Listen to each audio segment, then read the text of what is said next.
எல்லாருக்கும் எல்லாம் கிடைக்கணும் என்ற இயேசு பெருமான எண்ணத்துக்கு இலக்கணமா நம்ம திராவிட மாடல் ஆட்சியை நடத்திக்கிட்டு இருக்கிறோம். எந்த மதத்தை சார்ந்தவர்களாக இருந்தாலும் மதத்தின் பேரால ஒருவர் உங்க உணர்வுகளை தூண்டார்னா அவரை சந்தேகப்படுங்க, கவனமா இருங்க. ஒருவரும் உங்களை வஞ்சிக்காதபடி எச்சரிக்கையாக இருங்க என்று பைபிள் வாசகத்தை இங்கு குறிப்பிட்டு காட்ட விரும்புகிறேன். இன்றைக்கு ஒன்றியத்தை ஆளக்கூடிய அரசு சிறுபான்மை மக்களுக்கு அச்சுறுத்தல் ஏற்படுத்தக்கூடிய அரசாக இருக்கு.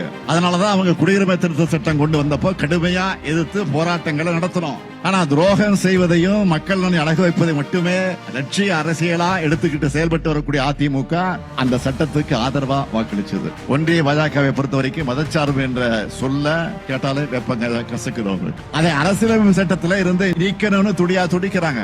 நாட்டோட பன்முகத்தன்மையை சிதைச்சு ஒரே மதம், ஒரே மொழி, ஒரே பண்பாடு, ஒரே தேர்தல், ஒரே கட்சி, ஒரே தலைவர் என்ற எதேச்சதிகார எதிர்காலத்தை உருவாக்க நினைக்கிறாங்க. தமிழ்நாட்டிலையும் தங்களுடைய பிளானை செயல்படுத்த நினைக்கிறாங்க. எப்படிப்பட்ட ஆபத்தையும் பாஜகவோட நாசகார திட்டங்களையும் எதிர்த்து முறியடிக்கிற வலிமை தமிழ்நாட்டுக்கும் திராவிட முன்னேற்ற கழகத்திற்கும் இருக்கு. இதுதான் நம்ம ஹிஸ்டரி.